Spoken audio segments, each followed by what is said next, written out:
Los tres pilares fundamentales para los procesos de co-creación son la innovación, la práctica y el propósito. En Brilla Institute se unen estos tres para inspirar a los líderes a transformar organizaciones que co-creen una economía de impacto. Este episodio es auspiciado por Brilla Institute. Visita brilla.institute para más información acerca de cómo estos tres procesos permiten llegar a los objetivos de transformar organizaciones en el mundo.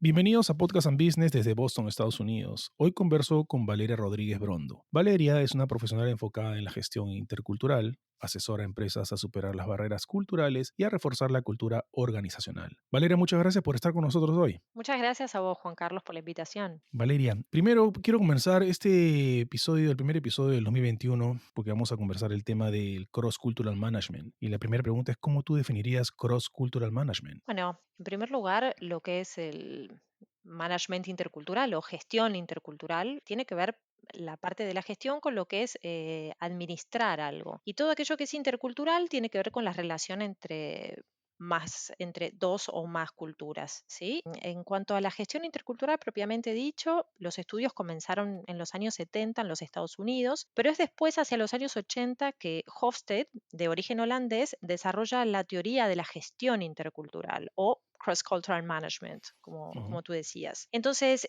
para Hofstede, ¿qué es la cultura? La cultura es la programación colectiva de la mente, mediante la cual un grupo se distingue a sí mismo de otro grupo. Para hacerlo más sencillo, podemos decir que es el software de la mente, ¿sí? Y la gestión de lo intercultural intenta medir en qué forma una cultura es influenciada a través de la otra. La cultura puede ser nacional y organizacional, y la gestión intenta medir esta influencia de una cultura en donde, en las percepciones, en las interpretaciones y en las acciones de los gestores, ya sea en empresas multinacionales o en organizaciones internacionales también. Entonces, en la gestión intercultural estamos frente a un grupo de personas que son internacionales, ¿sí? Porque justamente de esto se trata, y que son parte de una organización a su vez, que tiene valores y creencias diferentes o comunes, pero bueno, en donde existen diferentes tipos de percepciones nacionales de valores. Y eso, lo que mencionas es muy interesante, el tema del percibir. Yo estuve escuchando Sí. varios podcasts antes de esta entrevista y una de las cosas que ellos mencionaban, que los autores mencionaban, es acerca del tema de percibir, cómo nos percibimos cada uno en temas culturales. En la actualidad, ¿qué tan importante es analizar los aspectos culturales previamente antes de ir a trabajar o un cazador de talentos?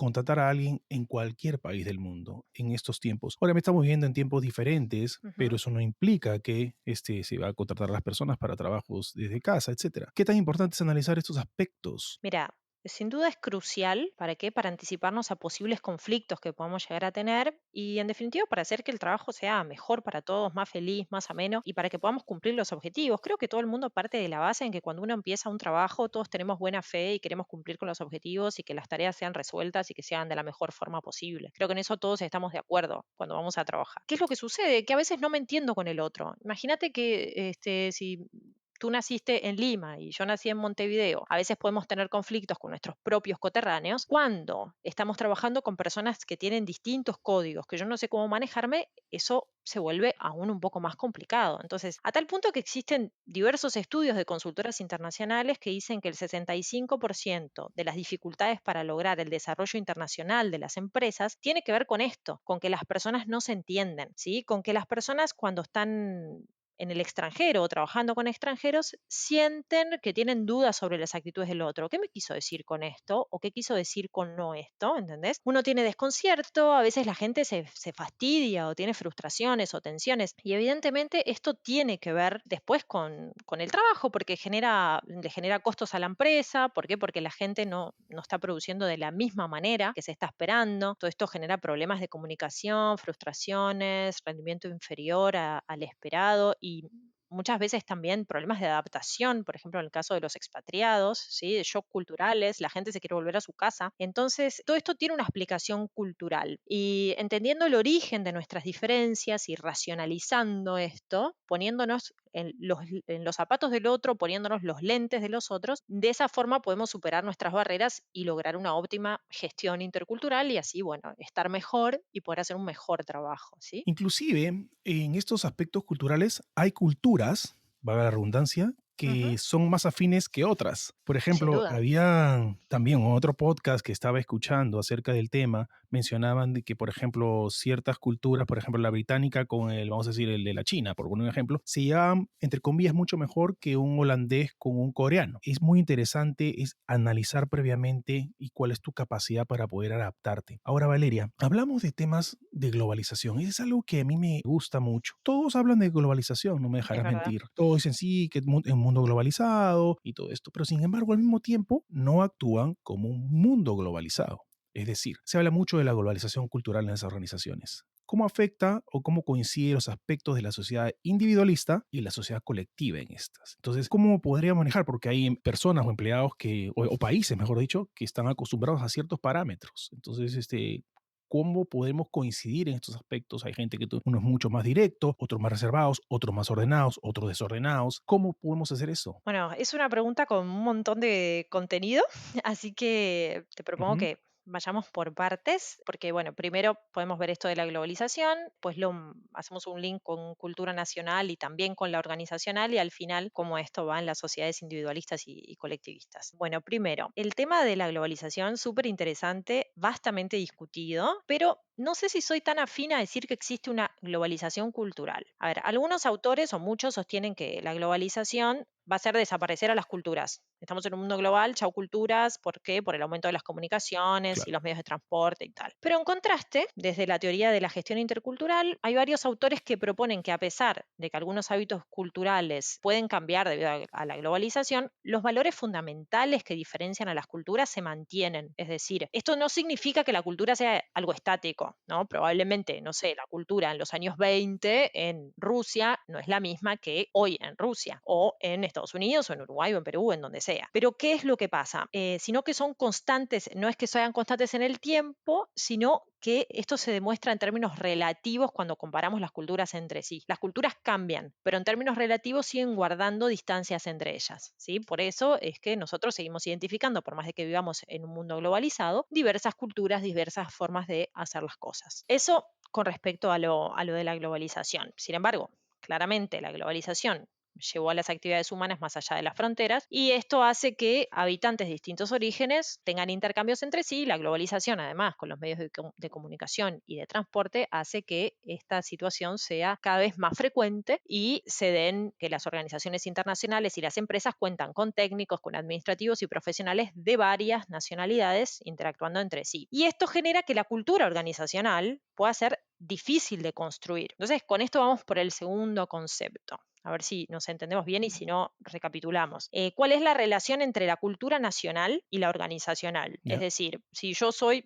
uruguaya y resulta que me fui a los Estados Unidos a trabajar en la filial de una multinacional, ¿qué es lo que pasa con mi cultura nacional y qué es lo que pasa con la cultura de la organización? Entonces, la cultura nacional dijimos, software de la mente. Cultura organizacional es la forma mediante la cual los miembros de una organización se relacionan entre ellos, ¿sí? O sea, entre sus pares, con su trabajo y con el mundo exterior, en comparación con otras organizaciones. Para intentar clarificar un poco esto, voy a poner una metáfora del iceberg. El iceberg tenemos una parte visible y otra invisible, lo que está abajo del agua, digamos. Lo que vemos en una cultura, ya sea nacional u organizacional, son los símbolos, las maneras de actuar, las maneras de saludarnos, las cosas que hacemos todos los días, los rituales. Y lo que está debajo del agua, en el caso de la cultura nacional, son los valores básicos de una sociedad, ¿sí? Cómo me dirijo al jefe, que era cómo yo me dirigía a mis padres, que es como yo me dirigía a la maestra, digamos, cuál es mi relación, por ejemplo, con la autoridad, es un valor que las sociedades tienen, Ujú. ¿sí? Y en el caso de las organizaciones, no hablamos como de valores tan arraigados, sino de prácticas arraigadas, que están al mismo nivel de los valores, ¿sí? Pero sí se pueden Ya cambiar. veo. Es complejo y lleva tiempo, pero las prácticas de una organización se pueden cambiar para que sean armónicos con toda la organización y para que sean armónicos con mi estrategia. Ahora, los valores nacionales no los podemos cambiar, los podemos racionalizar, pero no podemos cambiar. ¿De qué manera? Podemos racionalizar entendiendo qué es el poder para la sociedad A, B y C, cómo esa sociedad se relaciona con la incertidumbre, cómo esa sociedad se relaciona con sus pares, en fin, con la sociedad en sí misma, si son colectivistas, si son individualistas, si son de pensar en el largo plazo o en el corto plazo. Pero con esto no quiero que nos confundamos con lo que es la personalidad de cada uno. Ok, ese es el tema. Porque probablemente Juan Carlos tiene una personalidad diferente que, no sé, toda la cantidad de peruanos que hay. O sea, sí, claramente, y Valeria también en relación a los uruguayos. Sí, todos tenemos personalidades diferentes. Pero volviendo a otra metáfora, o nos fuimos un poco, pero después volvemos, es como si yo te dijera que hay un español y un japonés tomando un café. Entonces, ¿vos qué ves? Dos personas tomando un café, uno es español y otro japonés, pero listo. Ahora, si vos ves un grupo de españoles con un japonés, vos vas a reconocer quién es el japonés en el grupo de españoles, Ah, por o supuesto. un italiano, o un francés, ponele, porque físicamente se ven igual, no sé. Lo vas a reconocer porque está actuando de una manera distinta. Entonces, lo que nosotros miramos acá en la cultura es la generalidad, es la media de cómo se comportan las personas, y es lo que uno espera de la sociedad. Si tú sos peruano, por más de que de repente a nivel personal no creas que tenga que existir una gran distancia al poder, tú sabes que si vas a Perú y que quieres hablar con un gerente o alguien del Ministerio Público, probablemente lo tengas que llevar con su título, probablemente tengas que ir de traje y tengas determinadas cosas que si fueras a Holanda o a Suecia no las necesitas. Entonces está ahí, son esas reglas, esas pautas generales en las cuales uno sabe navegar, ¿sí? Por más de que personalmente no seas de esa forma, ¿sí? Ujú. Entonces sí, ahí Sí, fuimos sí, un... no, me parece interesante porque sí, el tema de, a mí me ha sucedido cuando he querido, por ejemplo, inclusive en mis podcasts, me decían contacta con mi secretaria y la secretaria me decía el doctor, la doctora, doña, don estarán listos. Y yo Sí. decía, pero el don ya no se utiliza. Bueno, pero en Latinoamérica quizás sí. El tema de la productividad entre las sociedades individualistas y las colectivas. Por ejemplo, en algunas sociedades, vamos a decir las individualistas, como los países nórdicos, etcétera, comienzan una Ujú, tarea y la terminan en ujú, 6 horas, porque ese es su ujú. proyecto, ¿verdad? Ok, sí. Pero sin embargo, en Latinoamérica, a nosotros nos gusta mucho hacer los breaks y, oye, ¿qué tal? ¿Cómo estás? ¿Qué, vamos a la playa este fin de semana? Sí. Y ese proyecto de 6 horas se convierte en una semana. Entonces, y es triste. Entonces, si nos ponemos a hacer objetivos, y no es nada porque tú y yo somos latinos, Sí, vivimos fuera, ajá. pero al final lo que manda es la productividad y los resultados. Entonces, quizá por eso ves que algunos países están más avanzados que otros y otros no tan avanzados. Entonces, ¿cómo manejar esa situación? Bueno, el tema Si eres un jefe sí, expatriado, eres un jefe holandés que llega, vamos a ir a ujú, Montevideo y quiero las cosas en 6 horas, pero hay gente de Montevideo que no, sabes que me voy de vacaciones sí, a Punta del Este y lo hago mañana. tal cual. Nosotros, de hecho, es tan gracioso esto que hay holandeses que han escrito, personas o Ujú. anglosajones, o nórdicos, que le llaman de mañana effect, El del efecto, efecto sí, mañana, para referirse a nosotros. Pero es algo que a uno a veces le pasa. ¿A sí, vos nunca te pasó? De decir, bueno, tengo que hacer esto hoy, está en mi planín, pero la verdad es que hay una serie, digamos, o no sé, o me llamó un amigo para ujú, tomar algo, bueno, lo claro, hago mañana. Porque de que lo haga mañana de mañana, hoy a las 8 es lo mismo. Eso tiene mucho que ver también con cómo nosotros administramos el tiempo. ujú, Para nosotros, cuando digo nosotros los latinos o tal, para las sociedades que son más colectivistas, en general, las relaciones vienen antes que la tarea también. eso es cierto. Es decir, que si me llamó el gerente de la otra área para pedirme que le haga algo, bueno, como era el gerente y es importante mantener la relación, yo no le voy a decir, escúchame, fulano, la verdad es que no, porque mi planín de hoy no lo tenía previsto. No, no está bueno, qué sé yo. Y bueno, me llamó una amiga que justo trabaja en contabilidad para pedirme. Y bueno, sí, entonces es como que nos vamos desviando del objetivo que teníamos para el día de hoy. A mí me pasó al trabajar con franceses en Angola, que teníamos una organización, me pasó mucho eso, que era como que, bueno, no, mira, mi planín del día de hoy dice esto y como súper inflexible, este es mi plan, esto es lo que tengo, no sé qué, acá llego a mi objetivo y esto es lo que voy a hacer hoy. Y no, no te atiendo el teléfono, discúlpame, ¿no? Pero yo te mandé un mensaje el lunes para ver si querías ir a tomar algo. Ah, no, pero yo planifico ir a tomar algo de Ujú, acá, tipo la semana que viene tengo todos los lunes ocupados y vos, wow, Claro, súper agendado. súper agendado, como poco flexible, y de repente a los latinos como, no sé, nos gusta eso también de tener una camaradería entre Ujú, nosotros, de poder salir a comer y que incluso invitar a sus compañeros y que de repente en ujú, París eso no es tan común, que la gente te invite a su casa, que abra las claro. puertas de la casa para comer. Entonces todo tiene como sus distintas cosas. Ahora, lo que tiene que ver, volviendo a la pregunta que habías hecho y relacionándolo con esto, básicamente es que para las sociedades individualistas, las personas solas se cuidan a sí mismas y a su familia inmediata, o sea, es el yo, tengo conciencia del yo. Pero en las colectivistas, las personas Ujú, pertenecen a grupos. Por ejemplo, a veces pasa el grupo de la universidad tal, el grupo del colegio tal, el club tal. Entonces ahí no es que solo tengo ujú. conciencia de mi familia, no, sino que también tengo conciencia de mi familia ampliada, de mis amigos ampliados, es un nosotros. Y las relaciones están antes que las tareas. También, por ejemplo, en Uruguay a veces si querés conseguir trabajo, sí, podés buscar en LinkedIn, sí, podés buscar en los portales que hay de trabajo, pero también si le conoces a alguien que te puede presentar otro alguien La referencia. de referencia, ¿Qué te y eso, refiere? exacto, y eso para Ujú, nosotros es importante, son conexiones. Entonces ahí yo ya genero una lealtad, porque si el fulano me consiguió un trabajo, yo voy a ser leal a esta claro. persona. En cuanto que en las individualistas, no, la tarea es antes que las relaciones y la lealtad es solo a mi familia cercana, no tengo esa lealtad al grupo, digamos. Ujú, Y también lo que pasa es que en las colectivistas nosotros preferimos la armonía. Bueno, ya. tengo este problema, pero vamos a ser armónicos, o sea, no está bueno. Más proteccionista entre todos. Claro, no está bueno decirle al otro en una reunión, vos te equivocaste, esto no está bien, me parece una porquería tu trabajo.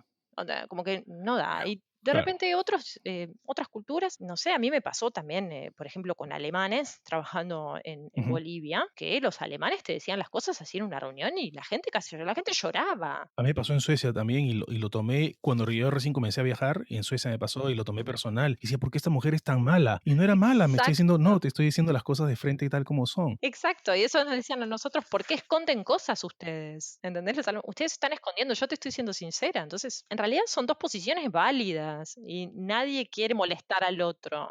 Ahora, en la empresa donde tú trabajas, Hofstede menciona 6 modelos dimensionales, inclusive hay un libro acerca de esto, donde se te permite observar cómo va la situación en cada país y el cuadro que ustedes tienen es genial, cómo es la cultura nacional, porque por país te da. Pero algo interesante, hay aspectos bastante marcados. Por ejemplo, el tema del machismo en Latinoamérica es bastante marcado en los países. El tema Sí. jerárquico es bastante marcado. El tema de llamar don. No sé si es sumisión, pero es siempre el señor, el doctor. Entonces, explícame un poco acerca de esos 6 modelos. En realidad es un modelo con varias dimensiones, ¿no? Usted tiene un modelo para lo que es el intercultural y el otro para lo que es la parte de cultura organizacional. Y en lo que tiene que ver con lo intercultural, el modelo fue creado en los años 80, es un modelo empírico. Entonces está bueno porque se probó en más de 100 países en la misma empresa, ¿sí? Fue IBM, y le hacían las mismas preguntas a la misma posición jerárquica en cada uno de los países. Y entonces lo que vio Hofstede es que en todos los lugares le daban respuestas diferentes y había tendencias. Una de las preguntas básicas era, ¿vos esperás que tu jefe tenga todas las respuestas a tus preguntas? ¿Lo esperás en un 100%, en un 0%, en un 10, en un 50? Resulta que, no sé, en países como Suecia, Finlandia y tal,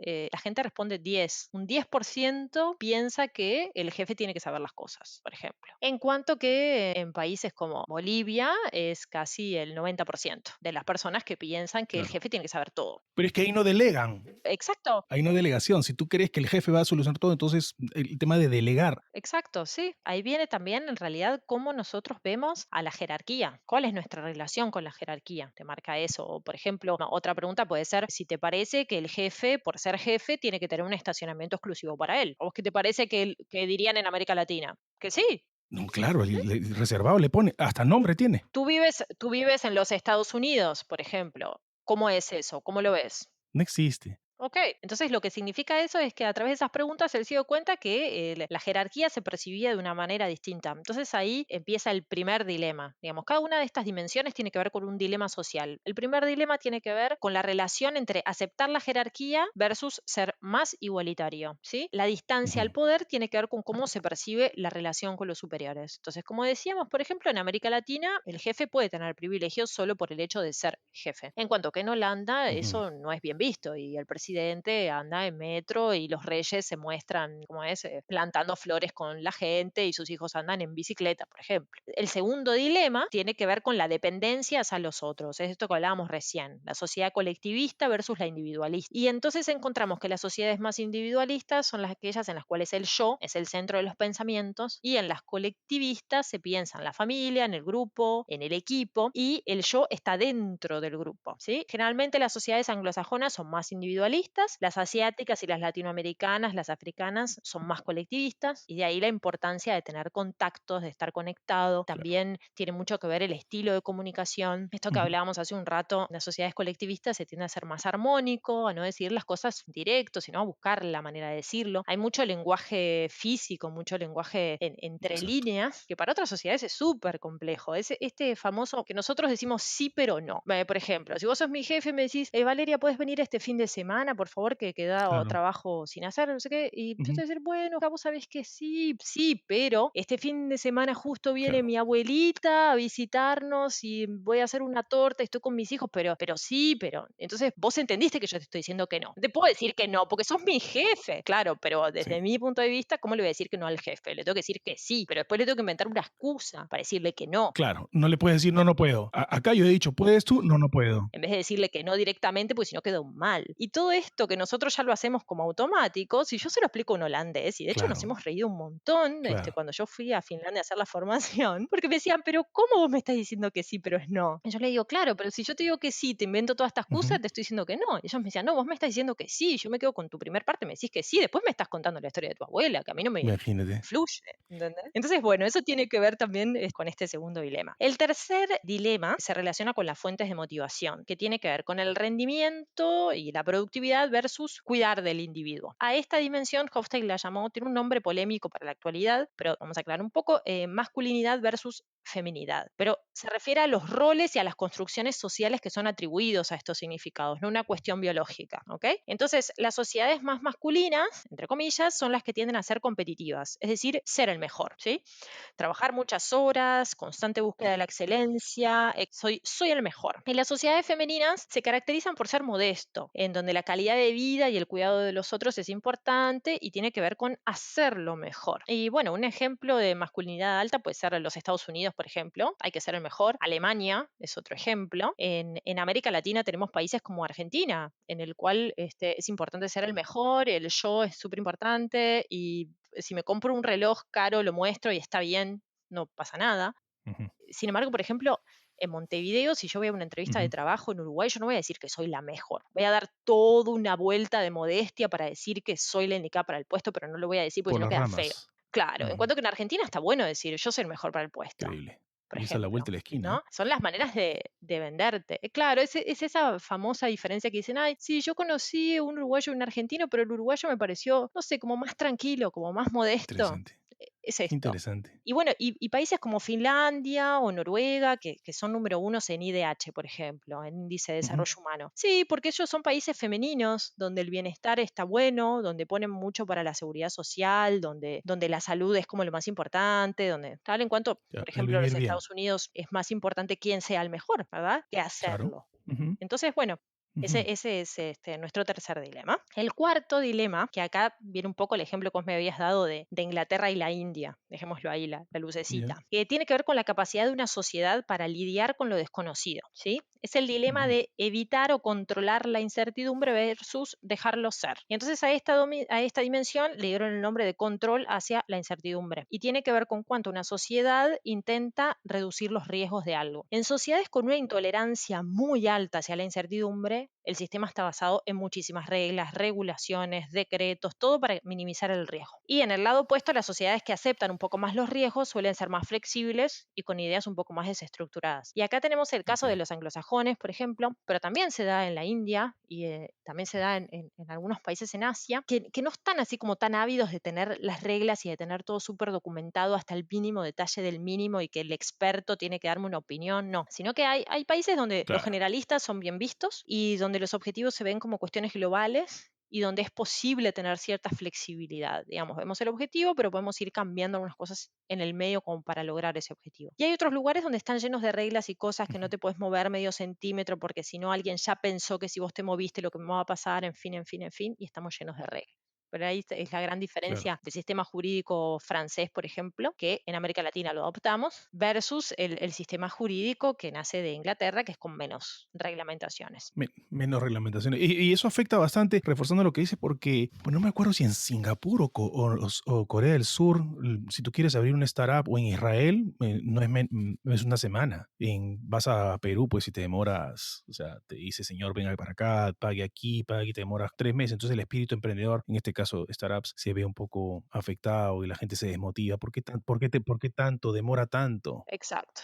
100%, 100%. Ese es uno de los motivos. Sí. Y también otro de los motivos del tema del espíritu emprendedor es que, bueno, en determinado tipo de sociedades donde vos le tenés miedo a tu jefe o determinado respeto, tal vez no te animes a decir tu idea. Me cuento que hay países como generalmente, no sé, bueno, Estados Unidos es la cuna de las startups.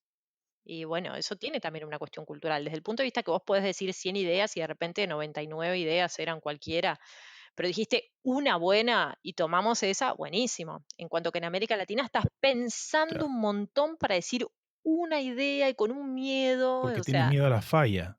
exacto. Tienes miedo a lo que, al fallar. Entonces, si tienes miedo al fallar, no, nunca lo vas a hacer. Exacto, pero por cómo te pueden juzgar los demás, por el feedback que puedes tener, Claro. por la exposición del Ese. público, por qué va a pensar tu jefe. Esto también, por ejemplo, Francia es una sociedad europea, porque vos me habías dicho, bueno, la relación un poco entre los países más desarrollados y los no. Y bueno, Francia es un país que es desarrollado y sin embargo tiene esto de la jerarquía también. Y ellos conflictúan mucho con este tema. ¿Verdad, Valeria? Es cierto. Y justo ayer, nuevamente, escuchando un podcast, decían que el tema de los franceses, por ejemplo, les cuesta mucho el tema del feedback. Ujú. Les costaba en muchos casos. Y en algunos casos, por ejemplo, en países igualitarios, Canadá, Nueva Zelanda, Sí. Australia, Reino Unido, Estados Unidos, Escocia, donde el inglés, por ejemplo, es la lengua principal, eran bastante similares en el tema de feedback y aceptar o no las situaciones. Exacto, sí. Interesante. Sí, eso es súper interesante. Sí, sí. Bueno, eso con respecto al cuarto dilema. Y pues el quinto y el sexto dilema los digo juntos porque en realidad no están en la versión Ujú. original, sino que fueron descubiertos más tarde con la ayuda de otro pensador que se llama Minkoff. Lo descubrieron en Asia, estas dimensiones, no las habían encontrado en otros países. Entonces, el quinto dilema tiene que ver con la perspectiva del tiempo, siendo flexibles versus disciplinados. Y esta dimensión recibió el nombre de orientación a largo plazo. Por ejemplo, los chinos tienen una orientación a largo plazo enorme. Ellos hacen el planning de un chino no es a 2 o 3 años. Es a 50, a 100 años. Hacen la Increíble. planificación de lo que pase. Entonces ellos en el día a día son como más flexibles, no tienen toda esta disciplina, porque están pensando en una relación que puede durar 50 o 100 años, ¿sí? En Ujú. cuanto que nosotros tenemos o sea, si yo te digo, bueno, haceme un plan de largo plazo, y si estás pensando en 10 años es como que ya es bastante, ¿no? Entonces, Dicen, no, tanto. Dicen, sí. está bueno, 10 años, digamos, vas a ver lo que me está pasando de acá a 10 años, ¿sí? Entonces, Claro, sí, interesante. esto también tiene mucho que ver con cómo son las relaciones comerciales, por ejemplo, con los chinos. Los chinos se toman su tiempo para hacer relaciones, porque están pensando a 50 o Exacto. a 100 años. Entonces, tomémonos el tiempo para hablar, tomémonos el tiempo para la familia, tomémonos el tiempo. Después hablamos del negocio, de cuánto vale, de esto. Primero, ¿no? Forjemos la relación. Lo divertido es que estas dimensiones se combinan también. Por ejemplo, la orientación a largo plazo de los chinos con una sociedad colectivista, en la cual las relaciones son importantes. Eso es lo que yo mencionaba, el tema de que le llaman el pairing cultures, que se van identificando unas con otras. El hindú se identifica con el americano o con el Exacto. británico y viceversa. Claro. Ahora, me faltó una última dimensión que tiene que ver con lidiar con los instintos naturales, que es la indulgencia versus la moderación o la restricción. Por ejemplo, Brasil, en el cual si la gente siente que tiene que zambar samba, como bueno, eso es un poco la imagen popular, no es tan así, pero bueno, como que la gente dice, bueno, tengo ganas de tomar algo este fin de semana con mis amigos, voy, tranquilo, versus otras sociedades más restrictivas que tipo, no, ¿cómo voy a ir para Ujú. gastar más dinero porque no tenía esto en mi presupuesto para este fin de semana, entonces este presupuesto es para el mes que viene, como todo ese tipo de, ¿no? De sociedades que se restringen, tengo ganas de ir a tomar algo, pero mejor no, porque tal y tal cosa, ¿no? Bueno, pues el ahorro es algo importante, ¿ah? Sin duda, pero ahí está. O sea, tampoco es limitarte.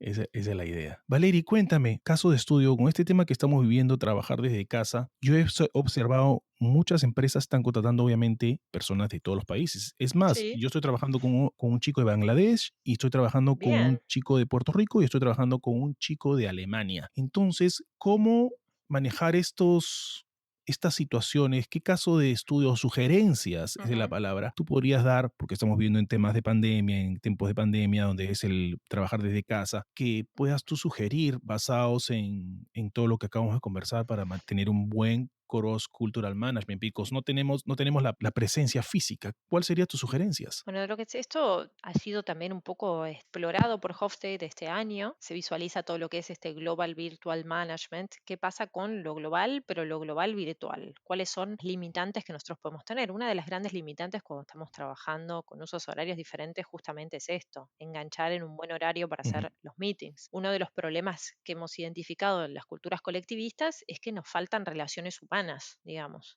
Como que, bueno, uno se conecta al Zoom a tal hora y terminó el Zoom y entonces me faltaron esos 20 minutos para hablar. Y del otro lado, por ejemplo, también, bueno, no sé, la gente en Helsinki se conecta puntual. Si es a las 12 es a las 12. Y bueno, a veces los latinos llegamos 5 minutos después, la reunión ya empezó. Entonces, ¿cómo hacer para tener en cuenta todos los temas culturales, además, a través de la computadora? Es como que las cosas se vuelven un poco más complejas. Entonces, ¿qué es lo que tenemos que hacer? Primero, intentar hablar con el otro, comunicarnos, llegar a un acuerdo en cuanto a los horarios. Por ejemplo, si tú tienes a alguien de Bangladesh, bueno, en Puerto Rico estás en la misma zona horaria, ¿no? Me habías dicho. ¿Dónde era la otra persona? Alemania. Tendrían que primero buscar un uso horario que les convenga a todos.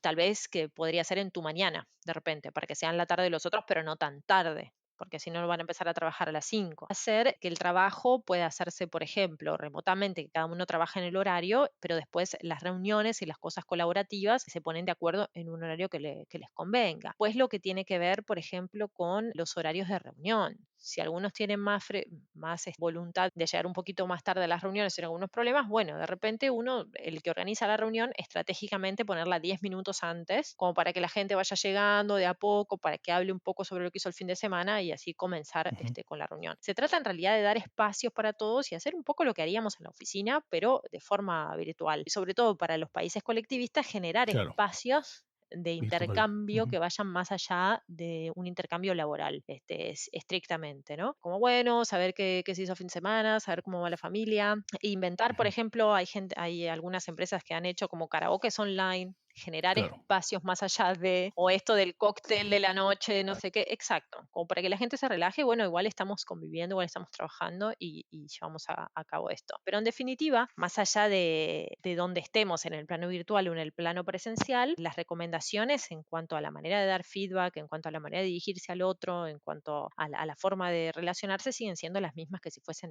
en presencial. Un caso de estudio que tú tengas brevemente para que quieras compartir que te sucedió. Bueno, yo creo que puedo compartir un poco, un par de experiencias sobre Perú, aprovechando que eso fue en realidad lo que nos unió, lo que nos, ¿cómo es? Nos acercó con el proyecto QBIN, que es un proyecto de la Unión Europea para el cual yo escribí para pequeñas y medianas empresas, sobre todo el norte de Europa, que quieren ir a invertir a mercados emergentes. Entonces, bueno, un caso es de un gerente de los Estados Unidos que llega a Perú para administrar un banco de desarrollo. Y bueno, y estaba súper orgulloso porque decía que tenía una gestión muy avanzada. Para él era que las personas tenían que ser completamente autónomas, porque eso es un signo de confianza, un signo de buen gestor y tal, Ujú. tal. Bueno, el tema es que veían los pasillos como que lo miraban medio raro, que yo, el tipo seguía, ¿no? Bueno, esto es lo que dice en mi libro, esto es el management, esto tiene que ser así, qué sé yo. Bueno. Y tardó meses en descubrir a través de canales de comunicación indirectos, porque nadie se lo dijo, que la mayoría de los empleados estaban molestos en realidad con su gestión. No les parecía lo suficientemente buena, pues pensaban que era un gerente incompetente, que era incapaz de dar órdenes y de organizar el trabajo de ellos. Además sentían que no,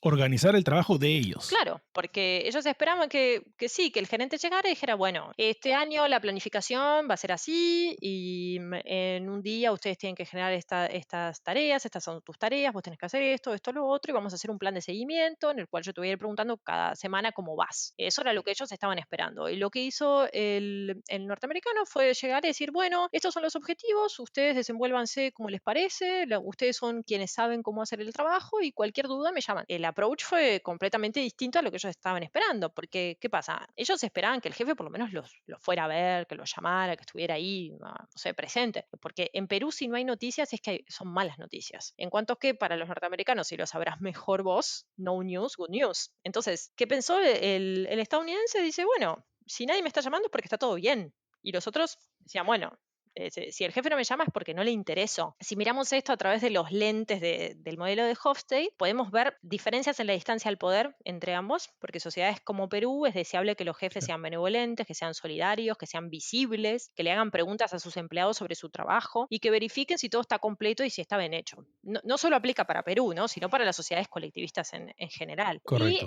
además los peruanos aceptan que exista una desigualdad, o sea, que haya gente con mayor poder Ujú. y que los superiores a menudo son inaccesibles y tienen privilegios. O sea, para ellos era difícil ir a buscar al jefe si el jefe no me viene a buscar, ¿sí? Existe una cuestión ahí de ¿será que puedo, será que no? Por otro lado, esto podría ser algo inusual desde una perspectiva estadounidense, porque en sociedades con poca distancia al poder se espera la independencia. Entonces, tener un jefe como que te controle, entre comillas, significa que no está confiando en su trabajo. O sea, para el norteamericano era, yo no voy a ir a preguntarle a esta gente qué está haciendo, porque en realidad significa que no confío en ellos. Y yo quiero que ellos se sientan seguros. Es cierto. Valeria, yo tenía un jefe en Merck, el CEO, que estábamos conversando los dos en un bar de Merck y me dijo, a mí no me dijo así directamente el gringo, me dijo, a mí no me interesa si tú no sales a trabajar todos los días, pero al fin de mes tú me tienes que mostrar, me tienes que dar los resultados. Exacto, Y es dije, eso. ok, esta es la mejor, espectacular. Obviamente sí salía a trabajar, pero me dijo, al final tú me tienes que dar los resultados". En cuanto que para un jefe latinoamericano decir eso es tremendo.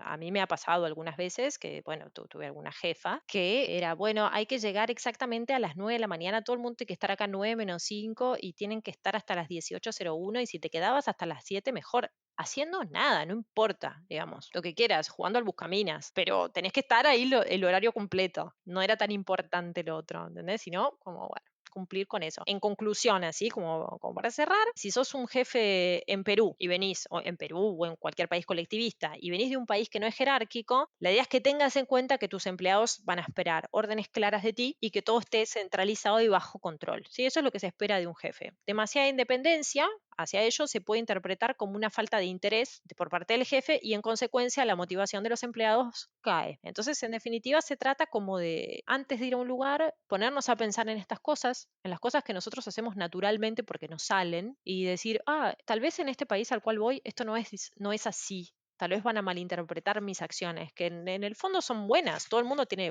buenas intenciones. Buenas intenciones, claro. El tema es no asumir, me va a ir bien, porque ha ido gente de Estados Unidos, me voy a Inglaterra y creen que es Exacto. igual porque hablan inglés y les ha chocado de Estados Unidos o viceversa. Interesante tema. Yo creo que tiene que ver un tema también con empoderamiento de cada uno de los empleados y todo eso para poder reducir esa brecha de comunicación y que se refleje en la producción. Sin duda que eso tiene que ver mucho con después en las grandes organizaciones, sobre todo con lo que tiene que ver la cultura organizacional. Cómo quiero que sea mi cultura y cómo elaboro mi estrategia para que vaya más Acorde, con esta cultura que quiero imponer. Sí, sí, sí. exacto. Valeria, yo te quería agradecer por tu tiempo. Muchas gracias a vos, me encantó el podcast, la verdad súper interesante. Si fuera por mí, hablamos horas sobre este tema porque me encanta. Y Valeria, cuéntame, ¿dónde pueden contactar contigo? Pueden visitar mi web que es gestionintercultural.com, sino a través de LinkedIn, Brondo, a mi mail Ujú. valeria.brondo@hofstede-insights.com. Y bueno, y si no, a través de mi WhatsApp y todo, que está en la página de gestionintercultural.com, están todos los datos y encantada de poder seguir con estas conversaciones. En estos tiempos creo que es vital el tema del cross cultural management y personas como tú que asesoren a personas que van a comenzar estas nuevas etapas. Muchas gracias, Valeria. Muchas gracias a vos, un placer. Soy Juan Carlos Giraldo, saludándolos desde la ciudad de Boston, en los Estados Unidos. Que tengan todos muy buenos días, tardes y noches. Muchas gracias.